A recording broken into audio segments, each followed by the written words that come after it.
welcome to the Financial Freedom Forever podcast. I'm super excited today to have an old friend, Jon Lahey from the DC metro area on today. How you doing, John? Doing awesome. Thanks for having me here today. Yeah, definitely. So I'll give you a quick introduction. Jonathan's been the best-selling author of award-winning book. He's also consistently finished in the top 1% in the nation as a realtor, selling over 300 homes a year. He's been a keynote speaker at national real estate and mortgage conferences. He's been interviewed and featured on CBS, ABC, Fox, and NBC, and has appeared on marketing panels alongside other top real estate producers around North America. He's got a big long list of awards that he received, including the EXP Icon Agent Award at RE/MAX. He received the Pinnacle Club Award, Diamond Club, RE/MAX Hall of Fame, and a Lifetime Achievement Award. So a lot of success there in his past, and I know in his future. So welcome again, John, to our podcast today. Absolutely, thank you. So let's start by just giving us a little background information, a little personal information, your background in your real estate, and we'll just kind of unpack things. Absolutely, I got into real estate back in 2004 as an investor. So I had no plans on becoming a realtor. Like, that was never the dream, was to be a realtor. In fact, I used to make fun of realtors for a living. I used to make fun of all my friends who were realtors. But then after becoming an investor in real estate, I realized that I should just get my license. So like after my first deal, I got my license. People heard what I was doing back in the day, and they became my client. They were like, "Hey, help me buy a house," and that was 2004. So 19 years later, I'm here. I own a real estate business with multiple streams of income, and it's really awesome. That's awesome. So you never had any plans on being a real estate agent. That's pretty cool. So how long? So you were an investor for just 1 year when people started asking you to help them, buy properties yourself? I was seriously an investor from 2004 until the market crash of 2008. Okay. Like I would buy like multiple properties a year, and I turn them into a rental property, or I flip them. And then for a while I stopped investing, but then a few years ago we got back in. We started buying properties again a few years back. About the time that I moved to EXP, I started buying properties again. And last year we invested in a 92 unit property, apartment unit in Nashville a year ago, using the revenue share money that I got from EXP. Hey, that's pretty cool when you can use the income that you're receiving off of one source of income to buy real estate with and make another source of income. Smart, right? Right. It's fun.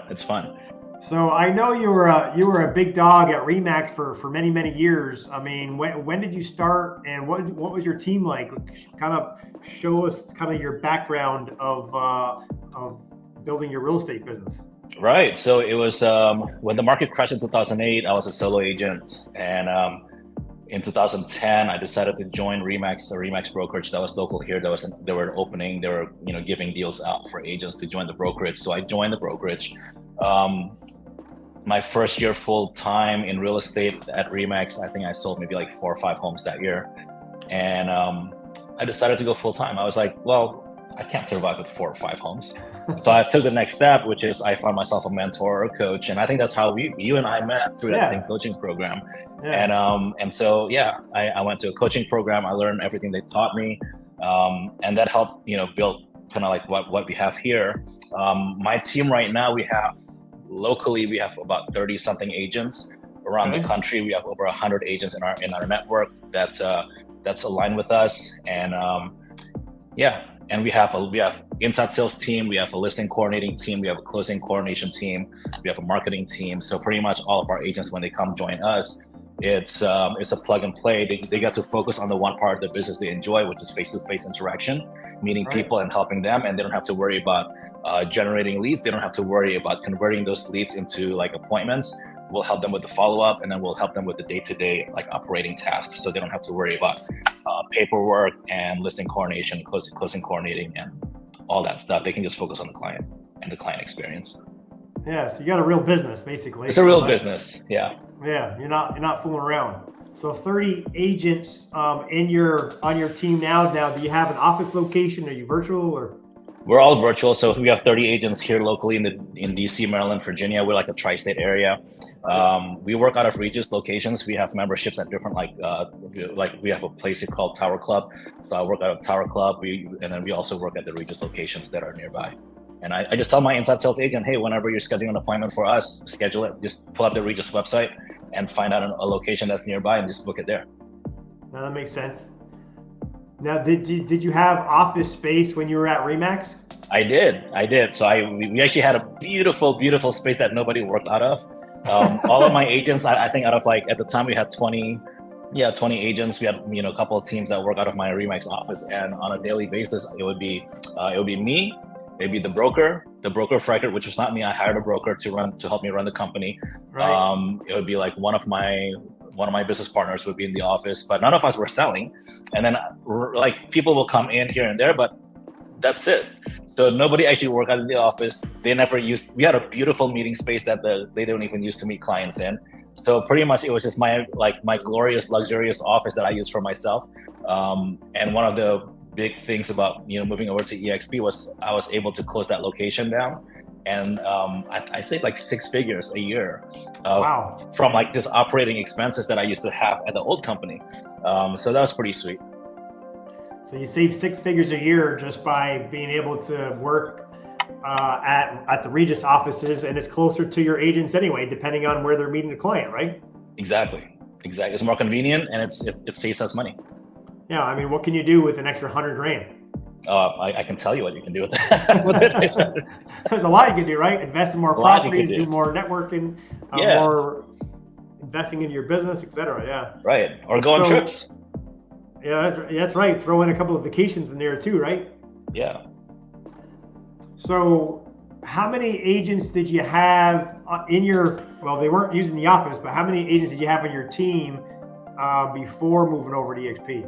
When we moved over to EXP, we had 20, like I transferred 20 licenses alongside 20, with me. Okay. Yeah, so out of those 20, I'd say like 10 of them were selling. So we had assistants who were licensed, we had agents who were part-time who wasn't like really there.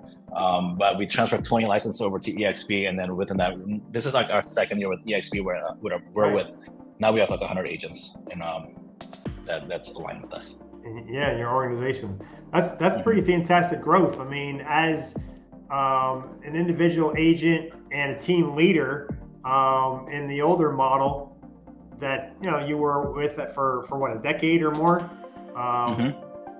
You grew from 0 to 20, and now you're over 30 on your team and 100 in your organization. Yeah, that's pretty incredible. So great job, man. And what I love about that, about just being aligned with EXP as well, is the ability for me to expand to different markets. So within the first few months of being with EXP, I connected with one of my old friends, and we expanded Fine Living Group over to San Diego. Okay. And then one of my first calls when I joined EXP was with one of my old agents who had relocated to Florida. Right. And I called her out of retirement. And we now have Fine Living Group Florida. So it's the ability to expand without having to open another franchise, without having to buy another franchise and open another physical office, and then having to staff the office and have to it's the ability to expand fast with what we already have. So were you a franchise owner at RE/MAX, or as a team leader? I was a franchise owner. So I own a franchise. When I closed the shop down, we were number 23 in the world. Oh, wow. Yes, and we were like number 1 in the state in Maryland.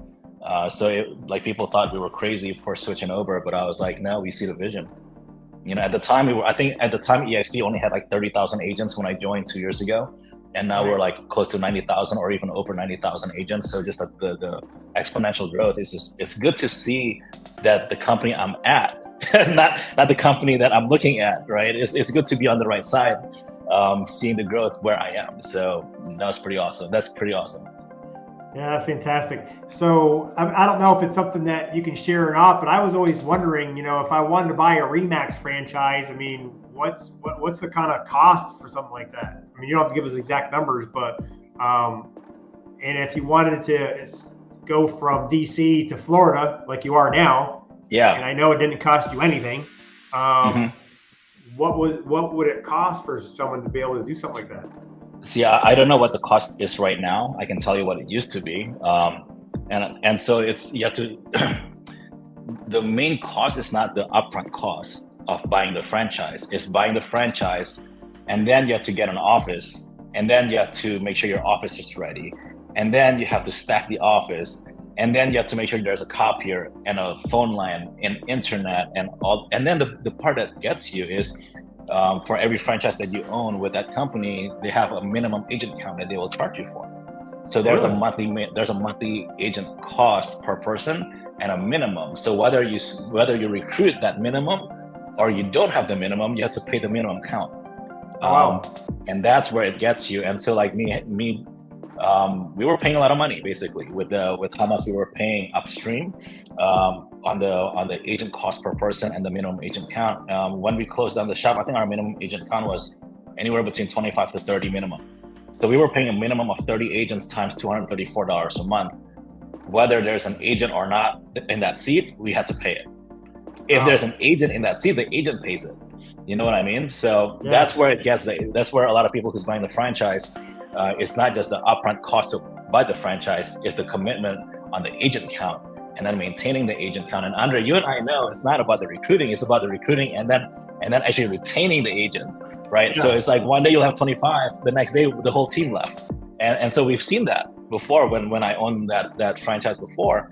One small disagreement can mean like a team of 5 could leave tomorrow.